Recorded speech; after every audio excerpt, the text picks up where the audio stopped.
Welcome to this Authors in Conversation panel featuring the 2022 Minnesota Book Awards finalists in the competitive novel and short story category. The Minnesota Book Awards is a program of the Friends of the St. Paul Public Library in the organization's capacity as the Minnesota Center for the Book. This year's Book Awards are sponsored by Education Minnesota. My name is Kawai Strong Washburn. I was the 2021 Minnesota Book Award winner for the novel and short story category, the same category we're discussing today, for my novel, Sharks in the Time of Saviors. As we get started, we would like to take a moment to acknowledge the Dakota people, indigenous keepers of the land on which most of us on this panel recording are zooming in from today. This land was reserved for the Dakota in the Treaty of Traverse des Sioux, signed with the United States in 1851, and it remains sacred to them today. We also acknowledge the Ojibwe people, fellow indigenous inhabitants of this land. The Dakota and Ojibwe people are the original stewards of story in this place now called Minnesota. The Friends of the St. Paul Public Library, organizers of the Minnesota Book Awards, honor this tradition and the knowledge and values embedded in it as we all work together to lift up storytellers in our state. For this latest installment of the Minnesota Book Awards popular Meet the Finalists series, I'm pleased to be joined by Brian Malloy, author of After Francesco, published by Scognamiglio Books, Kensington Publishing. Jackie Polzin, author of Brood, published by Doubleday, Penguin Random House. Chris Stark, author of Carnival Lights, published by Modern History Press.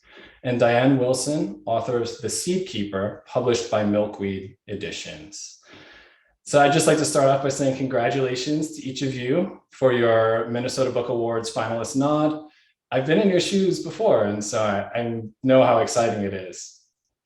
In the interest of making the most of our short time together, I'm going to start with a round robin question that I'd like each of you to respond to in turn. And then after that, I have a specific question for each of you and your wonderful books. And after that, if we've got time when we're finished, I'll ask a few more questions I have, or if we have other things that just sort of come up organically while we're discussing, then we'll just sort of take it from there. And so I think that a good place, in my opinion, to start is, a lot of the people that are watching this might be new to your books. And so I'd like to start by asking each of you to describe your book, what you believe it to be about, how you initially imagined it, and what drove you in writing it. And I guess I'll just go for how things look in my panel. I'll just start off with Jackie because you're clockwise for me. So we'll start with Jackie and then just go from there. Thank you, Kawai. And it's a huge honor to be here among these celebrated, fantastic authors. So thank you. I'm just honored to be here. My book is Brood, and Brood is the story of a woman who tends to her small flock of chickens while facing the end of her hope of becoming a mother. It's a story about grief and the loneliness of grief and the power of practicing care for others. I came to write this book. I was caring for chickens for many years, and then several years into that sort of life-changing experience of caring for these many creatures in an urban backyard, my life had become really full with the daily act of caring for them. And then I started a prolonged period of infertility and struggling to get pregnant. And in the midst of just thinking about that a lot and feeling, I think, a little estranged from the world as a result of that, one day I went out to the chicken coop and there was a broody hen, and we had sometimes 5 hens, sometimes less. And we didn't have a rooster. So none of the eggs that these chickens were laying could be fertile eggs. Usually that prevents a chicken from sitting on an egg as if it's going to hatch, at least excessively. But in this case, the chicken was in her nesting box all the time, sitting on an egg. Or if you took the egg away, still sitting there, but very defensive of the egg, which is for chickens who don't live with roosters is strange behavior. And so I would watch her day after day, just sitting there, sitting on an egg as if it was going to hatch. And then one day it was just like, she reminds me so much of myself. And it was a weird moment for me to feel incredible kinship with just the unnaturalness of the scenario of like feeling like I didn't own my body, and this chicken also being sort of estranged from her body. It's not really the natural arrangement necessarily to for a chicken to be without a mate or without, its instincts become unnatural then.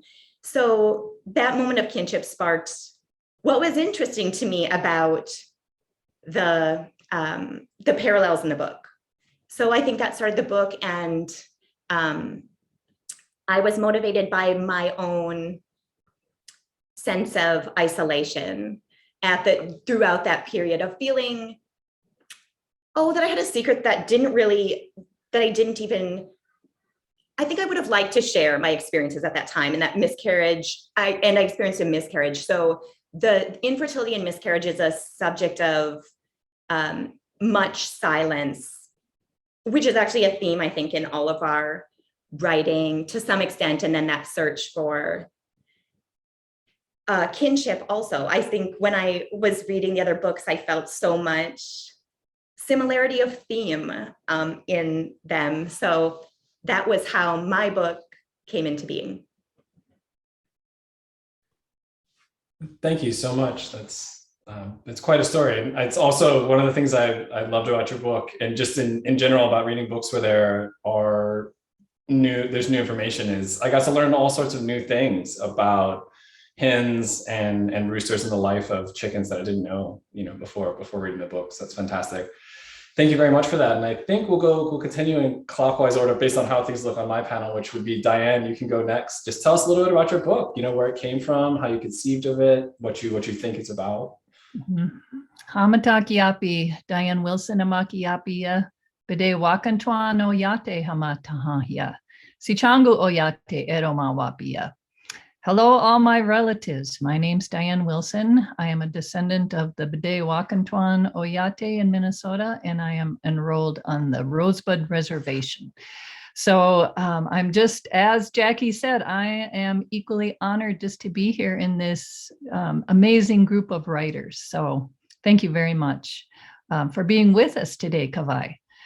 So my book, The Seed Keeper, is at its heart, it's all about that relationship to seeds, and by extension to the earth itself, and how that relationship has changed over time, and what those changes mean, not only for human beings, but for the seeds themselves.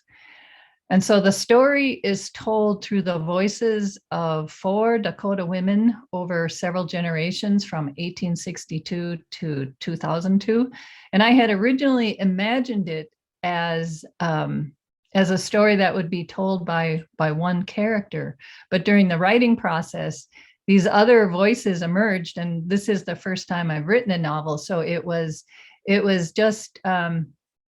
just really exciting to me to encounter that magical aspect of writing fiction. And so the main character, Rosalie Ironwing, is a Dakota woman who she's set in contemporary time, and she pretty much exemplifies what has happened over generations through assimilation policies like boarding schools. And so she has lost her family, her language, her connection to community. And it's through the process of learning how to garden, of rebuilding a relationship to indigenous seeds, that she also begins this journey that will ultimately bring her back to her connection to her family, to their legacy of seeds, and to her own community. So it's very much a story of relationship and how we reclaim something that seems to have been lost over time. And I'll just say that it's set on a fictional Dakota reservation in southern Minnesota, and it what I've tried to do is juxtapose traditional gardening with corporate farming, and just to show the different worldviews that inform both of those practices. So thank you very much. Yeah, thank you so much for that introduction to your work. I didn't realize that it was your first novel. That's really there is something that's very wonderful about. I try to explain people. Sometimes they ask me why I write, and sometimes I think it's just a strange question to begin with. But I also try to explain that magic that happens. Yeah. And you're like, I don't think you understand. Like I sat down this morning and I was going to write, and something happened while I was there that I didn't expect to happen. And part of the reason I write is for those moments, those magic moments where you don't know what's going to happen when you start out writing, and something comes through you and ends up on the page. And I always find that to be such a gift, it's very particular to writing, at least in my experience. So. I would just add to that, because Chris and I were talking about this morning, having a conversation about writing. And that act of writing is, if you think of yourself as a hollow bone, and then everything that's unseen and outside of you, the voices of your ancestors, I mean, it all comes through you. So I totally agree with the magical aspect of it. I tend to think of the word creativity as the dominant culture's actual word for spirituality. I like that. That's very nice. It's one of the things I love about in Spanish when you talk about writing a book, or action, often when you talk about actions and there can be a transitive property to it, they use por, and so you can say something moved through you. So when you say a book was written in Spanish and you say it was like escrito por, and like a person, you say that the book came through them almost. So I think it's very similar. Brian, how about you? I'd love to hear more from you about your novel, what you think of it as, and sort of what you conceive of it, how you describe it to people. Thanks. Happy to do that. Happy to be here with these writers. And Diane, 1862 is a pivotal year to start a novel in Minnesota. So I really hope people read it. I hope people read everyone's, but 1862 in particular is a pivotal year. So speaking of pivotal years, my book is set in 1988, and it takes place in Alphabet City in New York and here in South Minneapolis, where I live.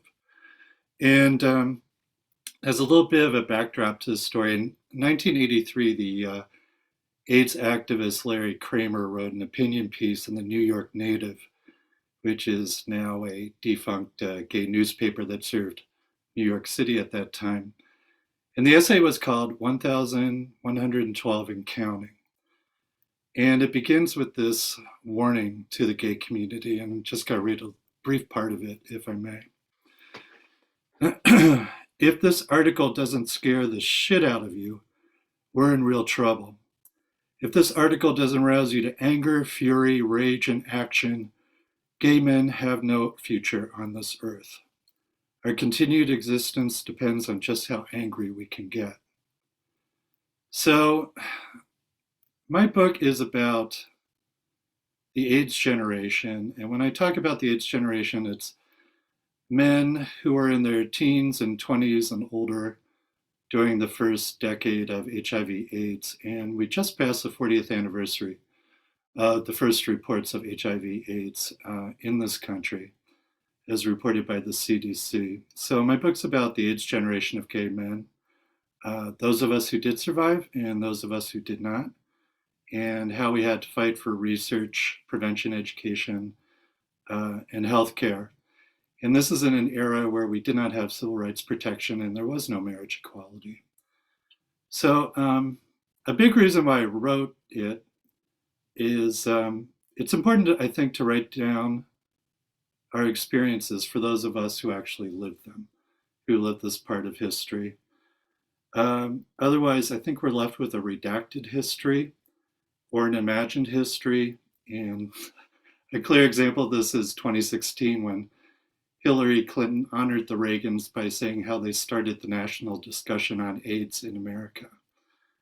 I'm a fiction writer and I can't make this stuff up. So I really wanted to honor the heroes and heroines of the 1980s that responded to HIV with such courage. And it's a heavy topic. but it also, I think the book reflects also some of the humor and community that we experienced at that time as well. So thanks again. Yeah, thank you so much, Brian. That was reading your book was a very powerful experience for me. I was born in 1980, and so by the time I was old enough to really be paying attention to the world, a lot of what you had described had already sort of come to pass and reached its peak, and things had already started to shift a little bit by the time I was a little bit older. And I agree with you 100% that having accurate depictions of what occurred in different time periods and making sure those things are known is so important in reckoning with the history of this country and continuing to understand what this country is and what happened in this country at different periods of time. It's very easy for that to get rewritten and for it to get appropriated and changed in ways that make people comfortable, as opposed to having to face the discomfort of things that have happened in the past that we need to reckon with in order to grow as a people and as a country.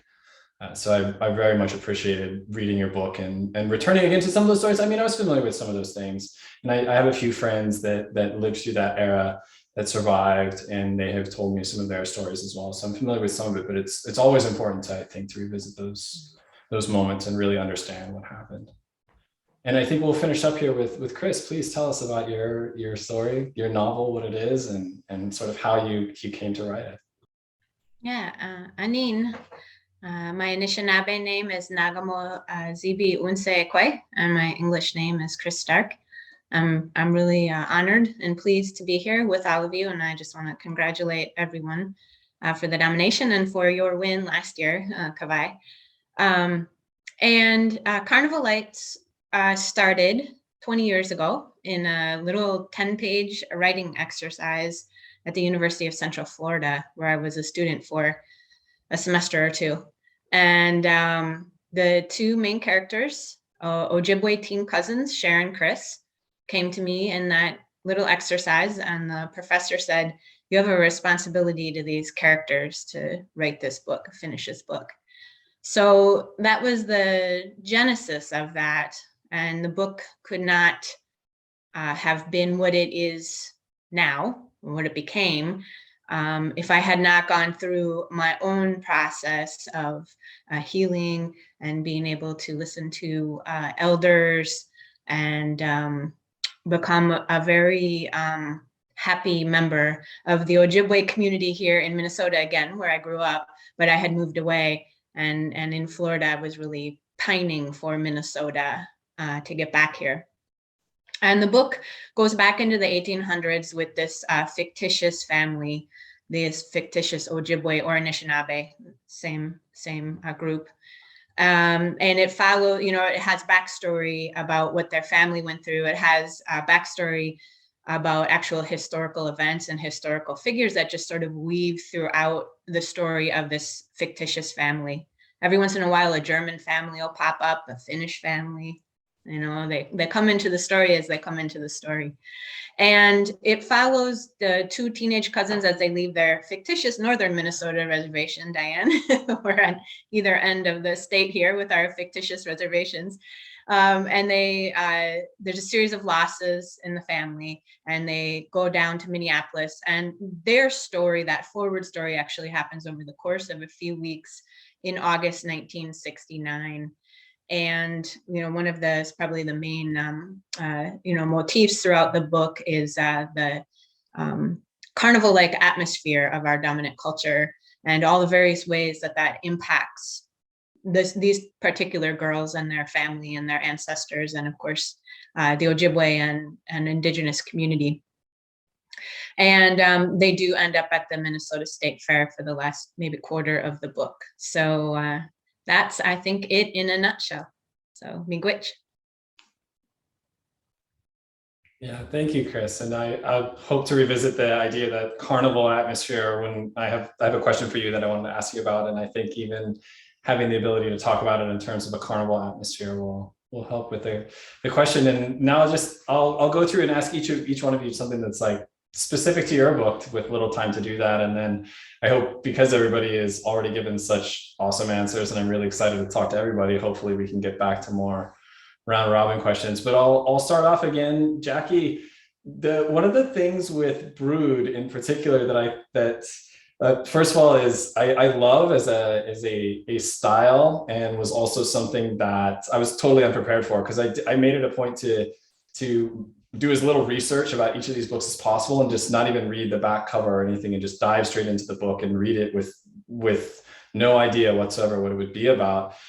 I was very struck by the prose style that emerged. It's very minimalist, and it was the sort of book that a lot of the things that I felt happened to me as a reader happen in the space between the lines, the space between sections, in which there's so little that's said on the page in terms of the prose itself. And yet it feels like so much happened to me as a reader. There were so many things that my mind was given space to contemplate. There was this sort of resonance and sort of an echo that happened because the prose was so minimal, and these very, what I would consider very moving things were happening, but the prose for them was very, I would say, elegant, in the sense that it was unadorned, very straightforward, which I love when writers are able to do it. It makes me very jealous, because I always just am like, oh, I'll just add another adjective and then this will sound better. But writers that are able to do so much with so little, it to me is really amazing. Tell me just a little bit about that style. Was it something that you were consciously writing towards, or is it something that just sort of emerged as you were writing the subject itself, as in, in considering the consciousness of the animals, for instance? I don't know if any of that had to do with how you arrived at that style, but I'd love to hear a little more about that. Yeah, I love the question. I think that this is my first completed novel. And I think working in short stories more, there is a little bit more compression in the short story form. So that could be part of it, is really spending a long time trying to write short stories, many of which I also didn't finish. And I think part of the answer is, after the fact, is editing, omission via editing, is honing things down. I think part of the challenge, and these two aspects of this have to do with the fact that these are chickens I was writing about quite a bit of the time. I don't want it to sound like the book's entirely about chickens, but if for example, you think, oh, I don't want to be that repetitive in this book, and you're dealing with chickens, you do come up against a conflict very quickly.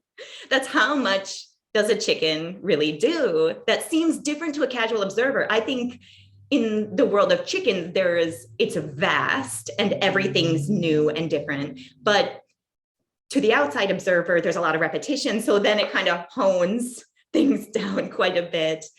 And I think also the animal consciousness thing is part of that, is that the narrator sees the chickens as living in the present moment, as having this, which is sort of an idealized way of being for her.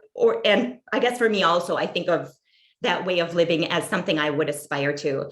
So the narrator's convinced that they don't really, she's looking for some kind of return, that they remember her. She's like wanting that, but really not getting it. And also I think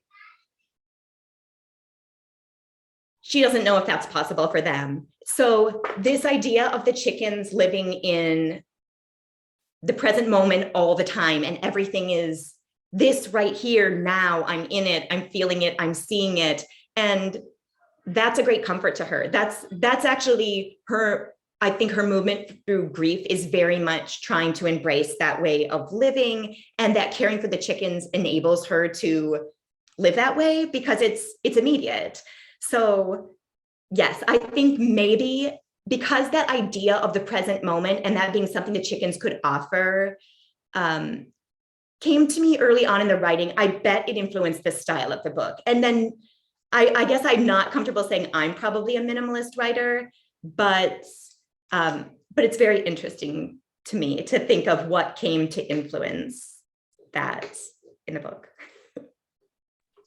Yeah, and I love that idea. That one of the things that I enjoyed about it as well is I'm Buddhist, and so there's always that challenge of figuring out a way to embrace just the current moment and to live whatever that experience is, the current experience that you're in.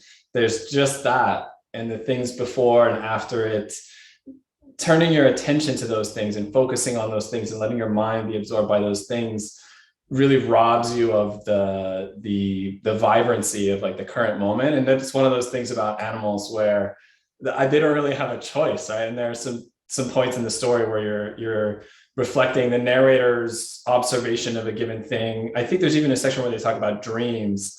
And I think that the narrator recognizes that chickens don't dream, or she supposes that chickens don't dream. And there's a passage associated with that. That like immediacy of mind to me is something that I find very fascinating. And I often wonder exactly what it feels like to be an animal and to experience a moment a certain way. It would be so different than the way we experience it. I wanted to, I'll go, I guess, in the same order. And so I'd like to turn the next question to Diane. In the Seed Keeper, we're gifted with so many symbols, and you spoke just a little bit about the symbol of the seed itself and what it represents. And we've already started talking a little bit about the way that we sometimes arrive at things as writers unconsciously or indirectly. And I wonder if in writing this book, the symbolism that at least I read as a reader, there were places where I read symbolism. Do you feel like a lot of that emerged organically? Did you start with an idea, for instance, of the seeds as representing something, or did you start from someplace else and then that symbol just sort of emerged? This was a really good question, and I've been thinking a lot about it. I don't really have an answer.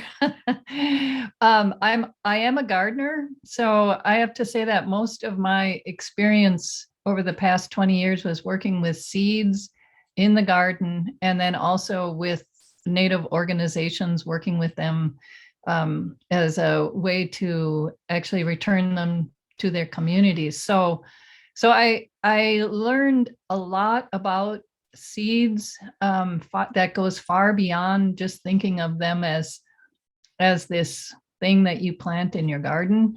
And so what I brought to writing this was that deeper understanding about what seeds meant to me, and the impact that I had seen returning to working with indigenous seeds, and the ability of that relationship to actually have a transformative impact on people's lives. So when I start out writing, I have some ideas, and I have some, like the seeds, I had the title, I had the Seed Keeper, I had the idea, I had a story that I'd heard probably 20 years ago, a true story about Dakota women who were about to be removed after the 1862 Dakota War, and how they hid seeds in the hems of their skirts and in their pockets because they didn't know where they were being sent. And so it was, that story to me spoke of a very deep relationship with seeds. And then I was thinking about that in comparison to this discussion that's been going on around GMO seeds, which to me is just divisive and politicized. So I thought, well, how would we show the trajectory of the way that relationship has changed? And then what has that change meant to all of us? So I start from it turns out to be what is kind of the middle of the story at that time, which was the scene with Rosalie when she's returned to her childhood home, and she's pretty much lost everything. And she doesn't, she has no idea what to do with her life or how to live even. And so that for me as a writer, I write from inside that place. So trying to understand, well, how did she get there?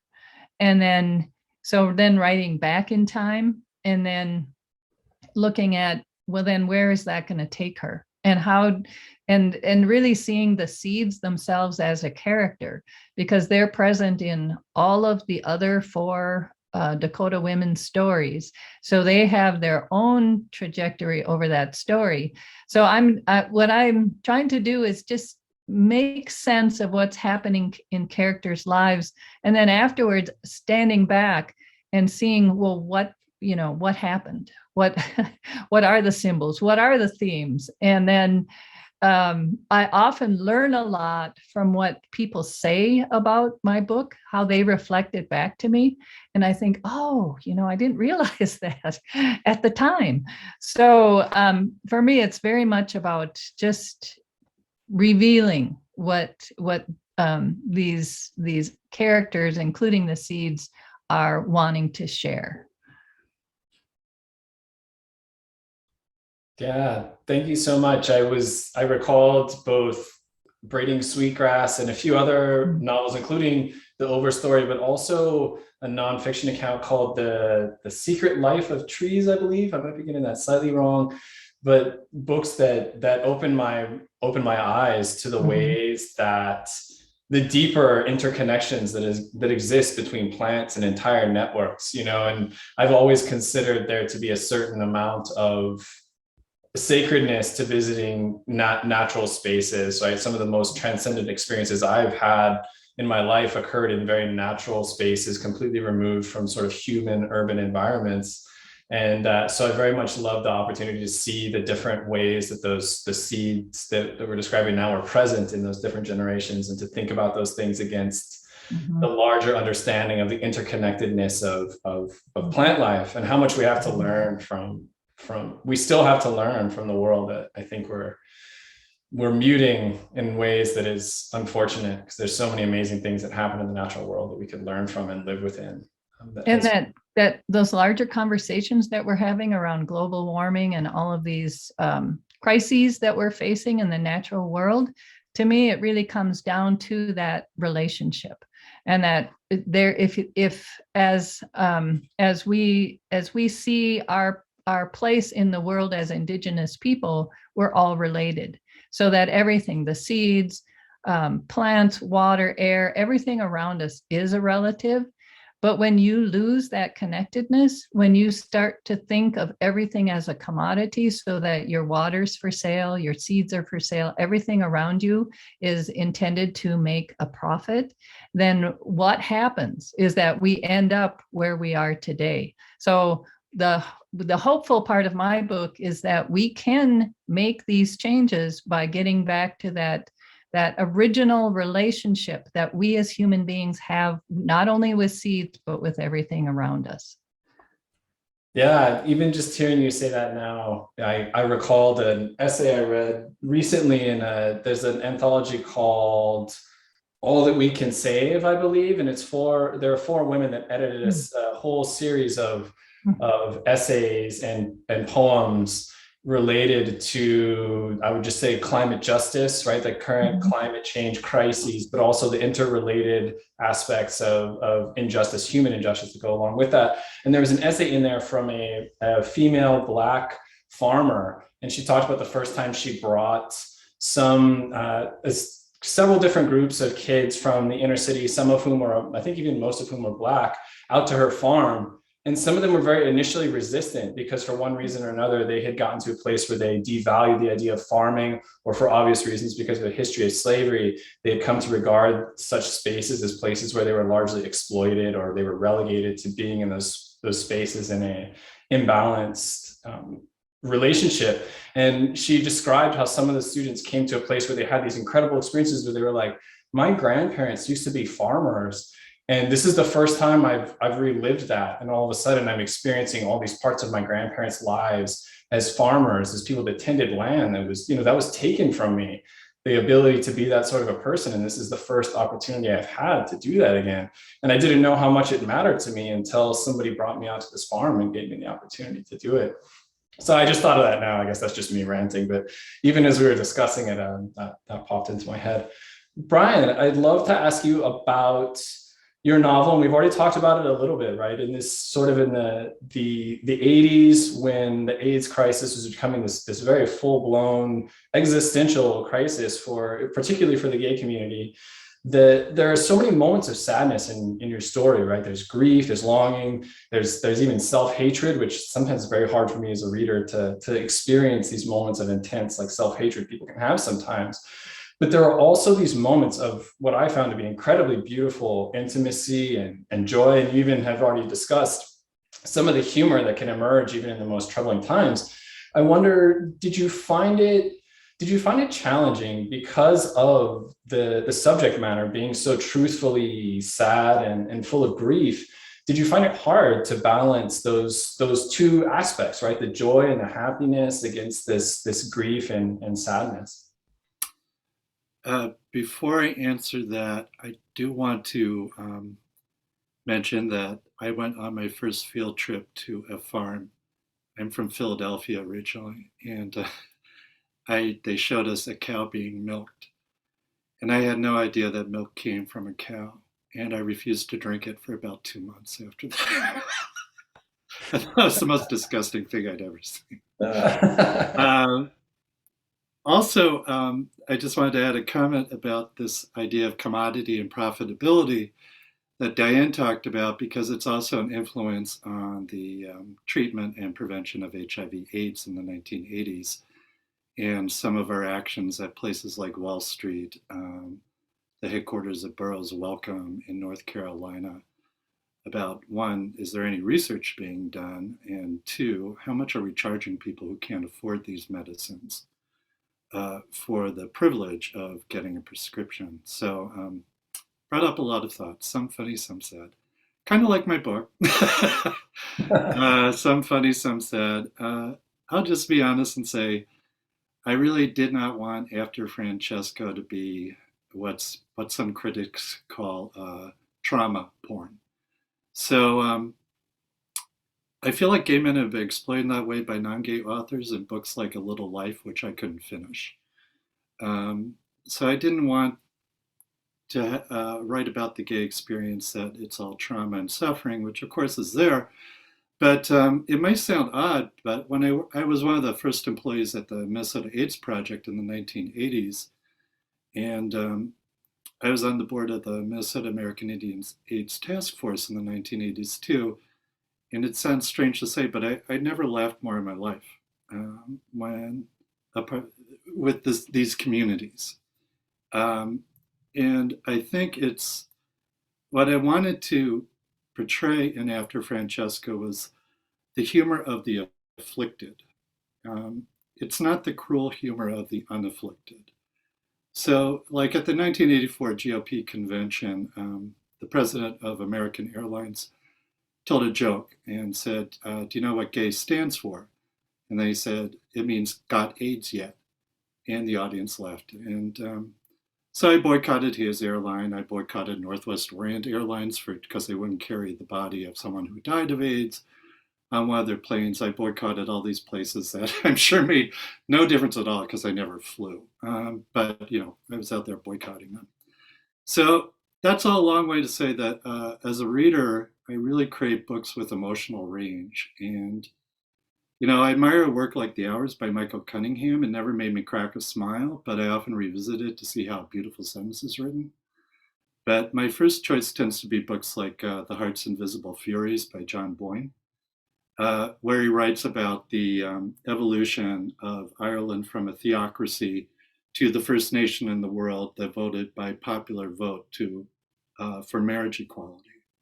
That's quite a transition in a very short period of time. And I'm also an Irish citizen, so of course I was very interested in that. And it's all shown through the perspective of one guy who goes through tragedy, but there's also a lot of funny parts that happen in the book too. So I wanted to present the whole picture, I guess, is a long answer to your question. Thanks. No, thank you so much for your answer. It was fantastic, and I got that sense as well. Just I'm trying to remember who the author was that had described it, but I think she had been working on a novel, and she was talking about some of the people she knew or had spent time with, and there was some component of it that had something to do with paramedics and emergency medicine. And she was like, oh yeah, I love paramedics because they have the best jokes. And it's the same kind of thing. They're in the middle of these incredibly harrowing circumstances. And it's such a joy. There's a comedian, my wife and I think last year, she was like, I have to show you this video. And this is in the middle of pandemic lockdowns and the murder of George Floyd. And there was so much happening. And she knew I was just in like a really, really unhappy place. And she's like, I want to show you these videos. And I was like, man, I don't have time for some like stupid internet video. Like, I don't want to watch it. And it was this comedian that played the parts of the different, I guess at this point, the vaccines had already been developed for COVID-19. And it was so funny, like the different parts that this person was playing, and the way that they made the situation so funny is such a gift. I feel like people that are able to laugh and bring joy in the middle of really difficult circumstances it's so good. It's not only is it strong and brave, but it's just enjoyable, right? It's nice to even be in a hard situation and find ways to laugh and be happy. And I think that's part of self-care that permits you to continue to do the work too. You know, at the AIDS Project, there were jokes we told to each other that I would not repeat outside the family, so to speak, but that were really quite helpful to us as we did our work. Yeah, absolutely.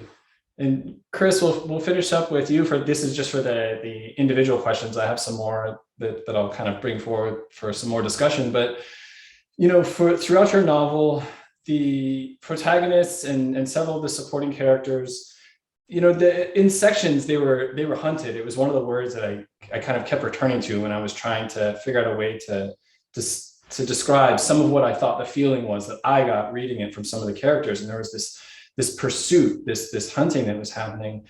And at the same time, there are both individuals and institutions that are present to varying degrees in the novel that fail to protect them or provide support or outright exploit and neglect the women that are here. And so the strength that the protagonists and their extended families and support networks have to bring to bear, to me, it just felt superhuman.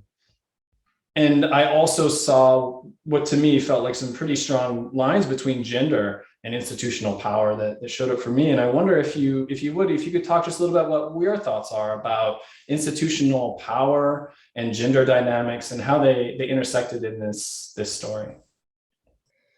Yeah, thank you. I think that, you know, one of the backdrops to their forward story, Cher and Chris, and certainly to their family as well, would be white supremacy and in particular white male supremacy. And you see, you know, at times those institutions are brought in, you know, with like the Nelson Act that's mentioned in the 1800s. And then you see some of the impact of the boarding schools, and then maybe some of the differences in the way that the girls and boys were treated in the boarding schools, although often there was, you know, sexual violence of all of the children. And then also like when the police officer interacts with the girls out on the street, and the white social worker ladies come out, you know, trying to find the children and basically take them away from the families.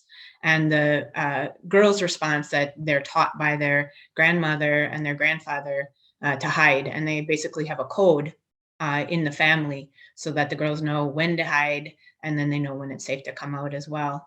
So that's the backdrop. But I think that a lot of the novel, you know, shows just that sense of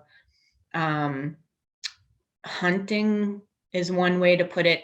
I also have a strong sort of theme in there of humans as being we're animals as well, right? And we like to live in our heads often. We like to think that we're above animals and that we don't have, you know, we're sophisticated and we're civilized, you know, talking about, you know, a lot of the sort of tropes in the white dominant culture. But there's incidences of sexual violence, of physical violence against Indigenous women and girls, and also against Indigenous boys and men as well. And I wanted to sort of bring forward that idea that we have these bodies and our bodies respond in particular ways. And when we go through that kind of repeated, especially chronic trauma, like one of the characters does, that starts to impact our thinking as well and how we think.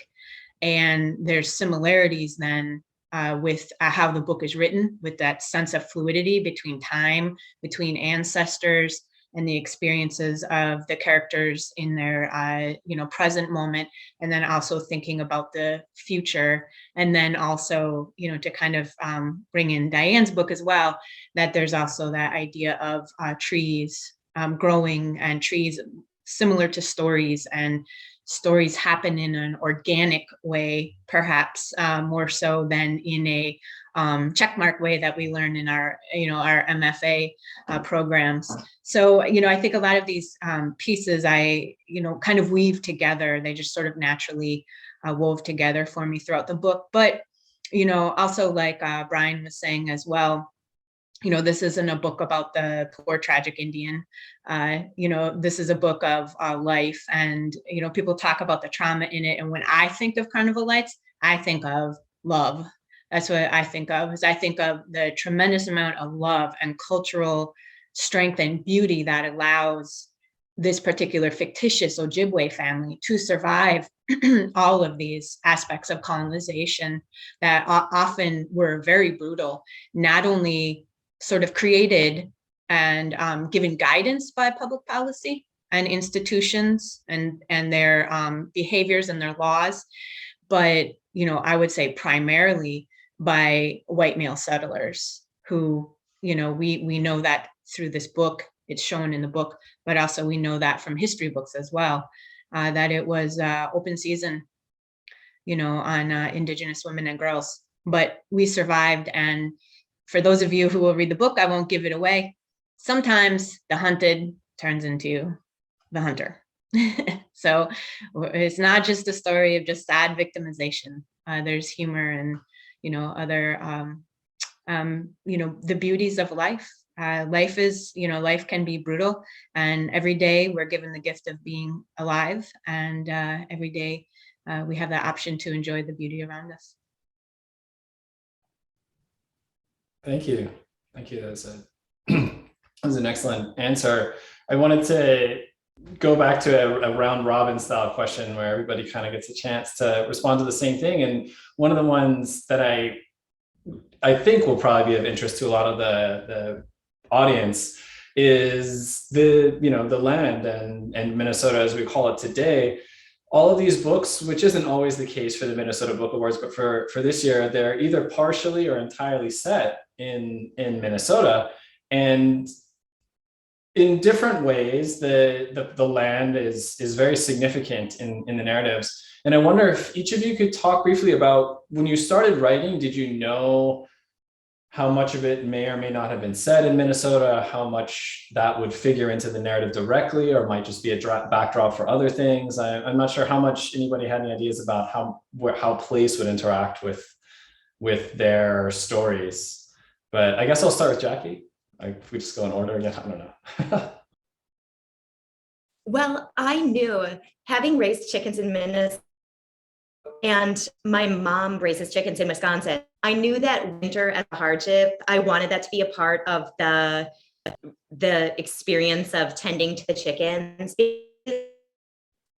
Actually, as the book says, that the really hot days of summer are the most dangerous, but winter is so prolonged and that cold is unforgiving. So I wanted that to be both part of the challenge the narrator faced, but also I think the quiet and stillness of winter. I felt like those qualities were important to the book.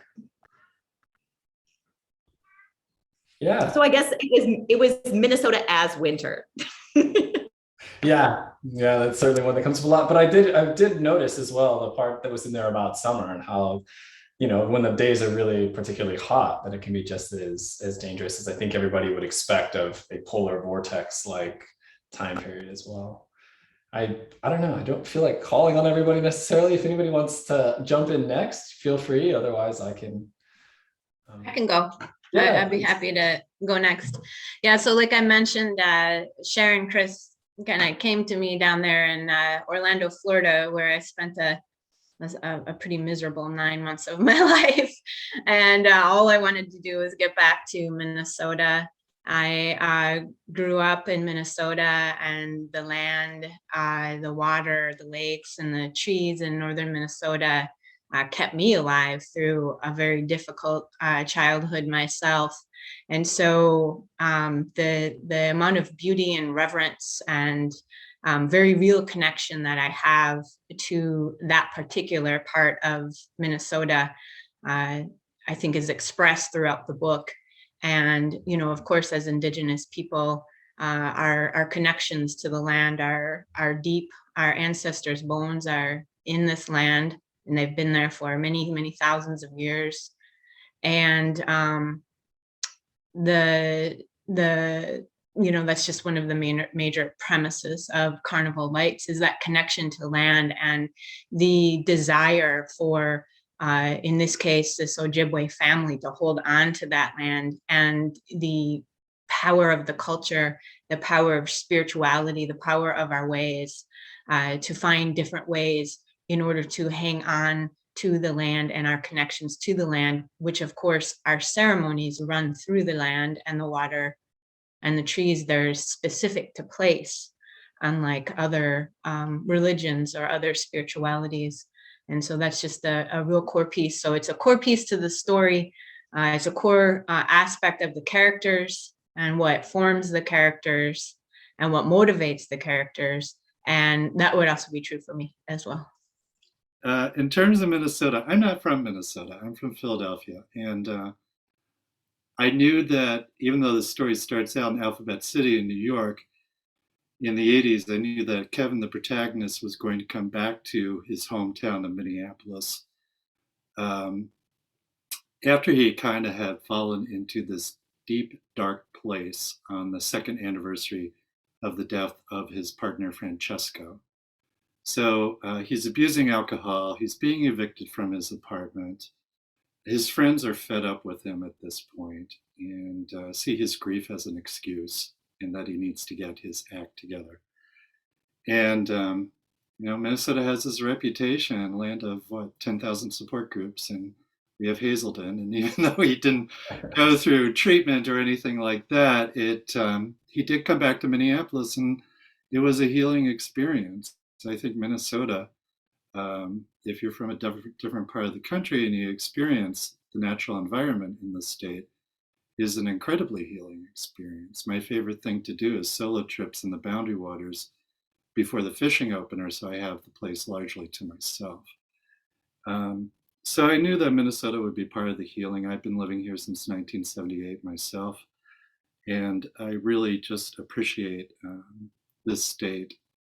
And in particular, I wanted to honor the fact that Minnesota, in many ways, was far ahead of much of the rest of the country, certainly not all the country, in terms of AIDS services and education and advocacy. And I remember that when I was working at the Minnesota AIDS Project, we had a client show up at the door, a person with AIDS who was from Arkansas, and he said, I tested positive in Arkansas, so they bought me a one-way plane ticket to Minneapolis and gave me this address.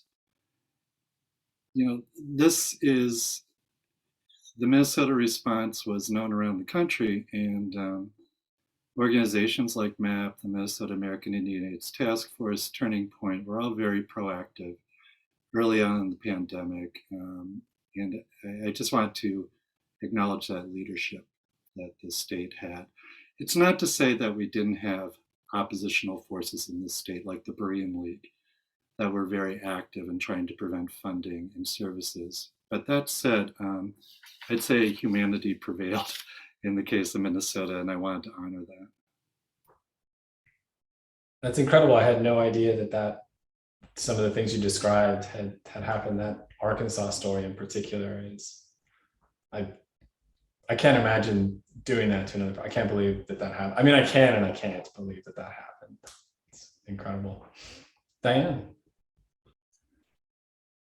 Wow, thank you, Brian. I did want to mention to Jackie that one winter I took care of 13 chickens that, for the farm that I was working for, and that was a real education. I had, by the end of the winter, I gave back 10. So, it turns out everybody likes chicken. So anyways, my story was always going to be a Minnesota story, because this is Dakota homeland. And so that inspirational story that I mentioned earlier about the Dakota women who protected their seeds when they were about to be removed from the state and had no idea what was about to happen, is very much at the heart of how everything else unfolded.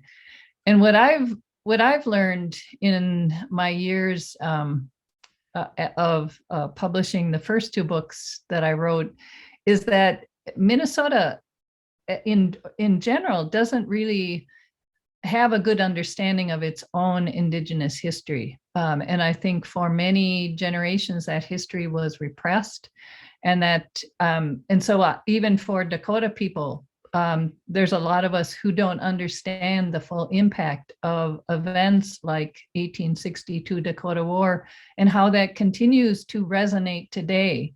And so, working with youth programs, that to see that the issues that many of these kids are facing has its roots in some of the history that has been foundational to Minnesota's relationship with Indigenous people. So it was always going to be that Minnesota story. And the fact that Minnesota is also a corn state, so that where we once had millions of acres of a tallgrass prairie, that is one of the most unique habitats in the country and was one of the largest, was completely, with the exception of about 1%, was plowed under to make room for this very different monoculture way of relating to plants, meant that for me to set it in Minnesota is actually the perfect place for this story to be told, because there's traditional gardening on one side, which you see what that relationship looks like. And then there's what happened when settlers came in, plowed under all of that beautiful topsoil that took thousands of years to form. What happened to all the other species who also called that area homeland? And then just to see that impact on what we're dealing with today. So I think of that as Chris expressed so beautifully, that in that relationship with everything around us, the water, the soil, the air, everything, which is fundamental to our spirituality. When you break that connection, it allows all of the other biases to come in. So you break that fundamental connection to the earth, and you suddenly everything becomes other. And so that, for me, Minnesota was a place to just continue to reflect on what our relationship is to this land. Yeah, thank you. Thank you for that answer. It makes me think a lot. I guess it's sad and surprising, but I guess also not surprising that the things you're describing are similar things that I consider and think about back in Hawaii when I'm home, knowing how different the land is there now, and how much, like, just the very fact that Hawaii became a state in the United States was driven by a small set of white agriculturalists that sought to convert Hawaii to a sugar exporting and pineapple exporting, side of the United States, and wanted it to become that sort of a land, and completely destroyed so much of the traditional agriculture that had been in place. And I look at the landscape now and how much of it was carved up for ranching, again, by foreign ranchers, and how much of it was converted into monoculture crops as well. And there was a time in which this was an entirely self-sufficient population that was capable of living well within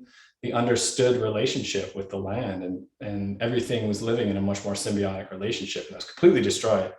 And I look at the land now and wonder what it must have looked like for the first explorers that arrived on canoes before anybody had inhabited the land, and how different it is now, and how far it feels we've gone from how things were to how they are now.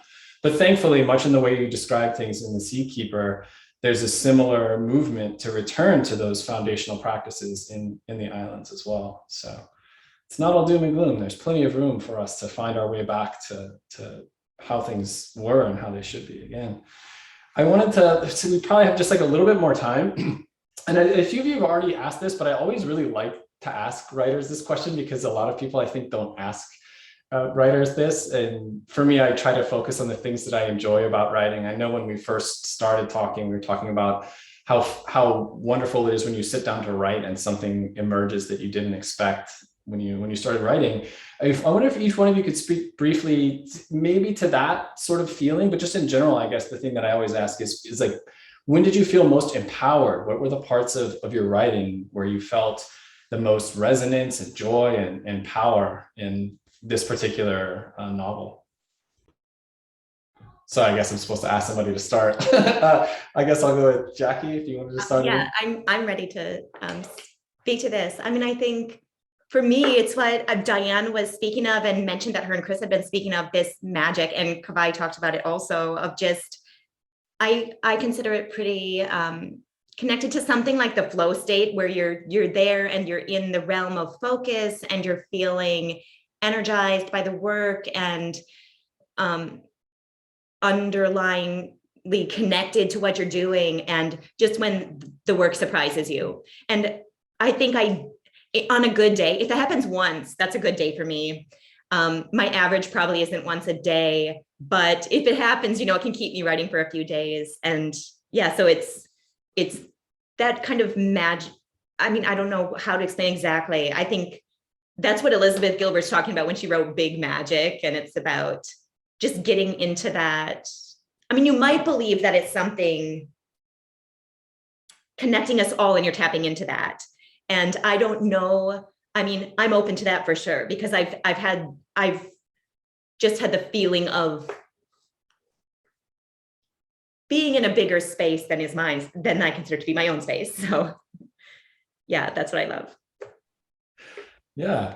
Who wants to go next? Like Chris, it looked like the green thing came around you and you were about to talk. I don't know if you have thoughts, if you wanted to go next. Chris, no, she's shaking her head no. Who wants to go instead? I mean, I can go next if you want, but no, I wasn't. No, it's fine.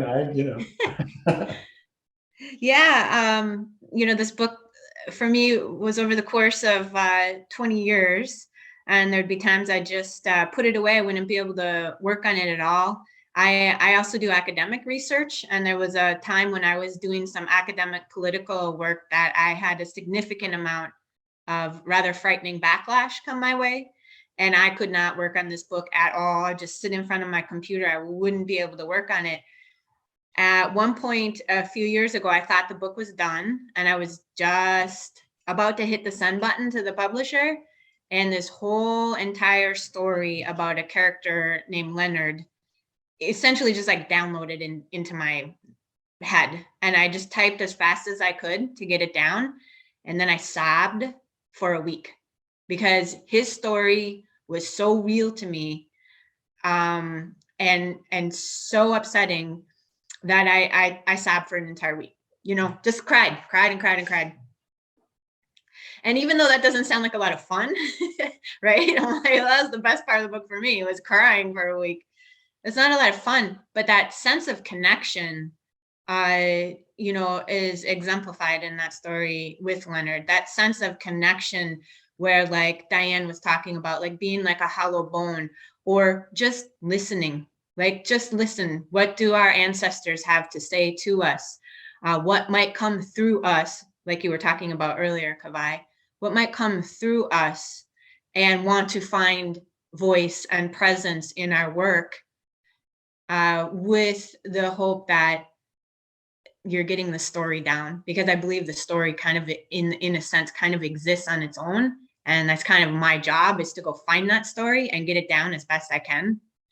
But also then, beyond that, responsibility to the characters and to the story and getting it down as best as I can, there's that sense of wanting to have that story be a presence in the world, beyond myself and beyond the story, where hopefully it can reach others and bring about some sort of justice and healing and being heard, so that the people in the story that might be connected to that story have a bigger place in the world, and we have a little bit more space in the world to be ourselves and to live freely and bring forward the gifts that each of us has. to share with other people and with the earth and the land and all of our relatives. Yeah, that's incredible. The story of Leonard arriving all at once and having to like frantically record as much of it as he could is it's very funny when that happens. I don't know. I find that as a writer, there's stuff that comes to me at sometimes the most inopportune times. Like I remember there were things that were happening when I was like on the bus. I'd be sitting on the bus or like washing the dishes. I don't know why it always happens when my hands are wet and I'm like far away from them. I'm like, how do I write this down before it leaves my head? Well, one of a lot of Carnival lights was, written, sent to me, however, received, listened to on my part while I was running, because I run every day. And that would be where it would often happen. Like I'd be running out at night. I'd come home, I'd be tired. I'd get down, kind of what, came to me in that process. I'd go to bed and then I'd hear that like great grandmother. And she would be like, you got to get up. When you open up your computer and you get that minor detail in that book. And I'd be like, come on, I got like almost all of it. I'm really tired. You always have to listen to your elders. You always have to listen to your grandmothers. So you get back up and put it in. Yeah, I don't know. That probably sounds strange to a lot of people, but it is what it is. It's just the truth of my experience. So yeah. How about you, Brian? What were some, and you've already discussed some of it. I love the jokes that are there and the joy and the humor, but what other things felt really empowering or joyful or exciting while you were writing this book? Actually, I'm going to stick with that because when I decided to write the book, part of the decision was that sort of the big books about AIDS generation gay men are not being written by gay men who lived through the early decade of the pandemic, like The Great Believers or We Are Lost and Found, for example. So it felt empowering to tell the story as someone who was there. And the frightening part for me that we got over was I didn't really consider writing the book until after my husband and I saw the documentary, which I can highly recommend, called How to Survive a Plague. And it's a documentary and a book by David France. And we watched it, and all these terms from the 80s came back to me that we don't use anymore, like ARC or PCP or PWA. And my partner, my husband, I'm still getting used to saying husband. My husband looked at me and said, I think we have post-traumatic stress disorder, because we just started sobbing. It's kind of like Chris talked about. You just start sobbing at some points. Because I compartmentalized that and hadn't thought about it in years. The last funeral I went to, I think, was in 2001 for Carlton Hogan. So the great empowering part was, I know what I'm writing about. I still did my research because memory is not infallible. But as I was remembering all this and talking with friends about that era, we remembered a lot of funny stories. And what kept coming through was the sense of hope and community, even though it didn't feel at times like we were making any progress at all. But we were still there, we were still doing it, we were still supporting each other. Not to say that activists can't really eat their own. That being said, I think it's a story of hope at the end of the day. And what was really empowering is just seeing the progress in my own lifetime. I was born during the Eisenhower administration, and sodomy laws, involuntary institutionalization, to the point where, for I'd say 6 years now, about our marriage has been recognized by the Supreme Court of all places, which I never would have laid odds on in the 1980s.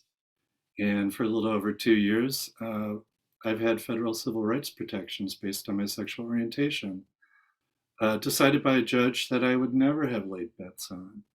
And I think part of what was empowering is the sense that even though it didn't feel like we were making progress at the time, looking back at it over the course of 40 years, 30 years, you can see the line doesn't go straight up, but it does go up towards community and hope. And that's why I wanted to convey in the book too. Yeah, even just thinking of it that way as the line moving and eventually moving up makes me think of the Martin Luther King Jr., the very well-known quote of the arc of the universe. The moral arc of the universe is long, but it bends towards justice. And that feels very similar to that. It's such a good reminder. Thank you for saying that. Sometimes the work that I've been involved in, and even just the moment we're in right now, I can almost feel like things are very bleak or troubling or hard. But I think if you take a longer view, there are plenty of observations of hopefulness and positive change, like the ones you just described. That's good. That's very nice to hear. Diane. Well, I do want to say how much I'm enjoying this conversation, and that hearing about these stories that are grappling with really difficult issues and history, and yet are finding the humor and the hope in all of them. I love that. So thank you, all of you. So in my book, I think for me it was actually that the just writing fiction and learning so much about craft. For me, the big learning curve was in developing characters. That, this is something that was very different from what I had written before. And so that was, that took a lot of learning and a lot of challenge. But because I started out as being the story of one character, and then I was away from the book for a year dealing with other things, and coming back to it, I thought, okay, I need to get back into who these characters are. And so I created a writing exercise, and I just would take my notebook and I'd put the name of a character at the top of the page. And then I would write, "Tell me your story, I'm listening." And there is something about doing that just opens the doorway to that character's voice. And I did it, and that's how I came up. That's why the book is written in 4 voices, because that exercise opened up that to what was waiting to be told in these other characters' voices. And that's where I started to really understand that that connection to the unseen that comes through this writing process. And I also applied it to the seeds. And so that's where the poem came that opens the book, because that's what the seeds themselves had to say. And then they also close the book in that sense, the broadest trajectory of the book is about the seeds themselves and what they open with and what they close with. So from a writing perspective, that was for me, really the most just inspiring and humbling moment in hearing stories come forward that I didn't know I needed to tell. And then I also just wanted to say that, and then sharing this book out then with the world and with people so confronted every day with just these apocalyptic headlines about that relationship with nature and the crisis that we're in. And it made me realize that I refuse to have that kind of relationship with nature. I refuse to be in that place, so that and I don't mean to be in denial, but when I come outside, when I step outside my door, I want to be aware of the geese that are now migrating home. I want to hear the sandhill cranes. I want to be observing what's happening all around me, and to nurture that relationship. And what I've seen in audiences, they want that too. But we're so depressed. We're so anxious by everything that's coming at us through the media that it ends up disconnecting us further from what is a daily relationship with what's around you in the world. So that has just been such a gift to me to be part of that conversation. Diane, I was also remembering what you were describing is the same way that I tried to approach any given day. And I remember actually I had just come home from dropping my daughter off at her daycare and was listening to the radio, and there was somebody that was talking about having just been released from penitentiary, from federal prison, and had been subjected to multiple years of solitary confinement. And they got like 1 hour a day to leave the cell, and that was it. And they spent the rest of the time in there in just a cell with absolutely nothing else. And having been released, there were still days where it would rain, and this particular person was so thankful to be able to go outside and feel the rain on their body. And it was the day after I had listened to that, the snow fell here in Minneapolis. And I remember standing in the snow outside and trying to remember what he had said, and thinking about that, and thinking about like, I want to feel this snow on me as if I had just gotten out of prison, right? Or if this is my last day on the earth, what I want to feel this snow as if it's the last time I'm ever going to feel snow. And I think sometimes taking the time to just live in those moments in which we're surrounded by natural beauty. I do the same thing with my children. There's jackrabbits that live in our neighborhood that run between in the little alleys between houses and stuff. And I love seeing the animal life that still exists here, even in a really urban setting. And so when we have an opportunity to observe with my children, I'm like, look, can you see, like, look at this jackrabbit outside, look at it running through our yard. Isn't that fantastic? And there's so much joy to be found right outside your door if you just open your mind to it. I think that's probably a good place to end. We've had such a wonderful conversation, but being mindful of the time. And speaking of daughters, my daughter is here outside. I have to go take care of her for a bit. I thought that this would be a good place to close. And so I wanted to thank all of you. First of all, thank you so much for spending time with me and talking about your fantastic novels. And to everybody watching at home, thank you for taking part as an audience in this Meet the Finalists panel. If you enjoyed this, you can find all sorts of other great events in the archives on the YouTube channel of the Minnesota Book Awards. And that's the Friends of the St. Paul Public Library. They're the stewards of the Minnesota Book Awards. And you can find out more about upcoming programs on the website, which is thefriends.org. In particular, and of course, this pertains to this all of us gathered here as well, April 26th, Tuesday, April 26th. That's the evening in which the winner in this category and the 8 other categories that are part of the Minnesota Book Awards will be revealed. And for the first time in 2 years, that'll be happening live and in person. That'll happen in St. Paul at the Ordway Center for the Performing Arts. I'm looking forward to it. I've done almost nothing live related to books for several years. And so I'm very excited that we're going to be able to do this in person. Tickets are $22, inclusive of processing fees. And if you visit thefriends.org/MNBA, you'll get more details there.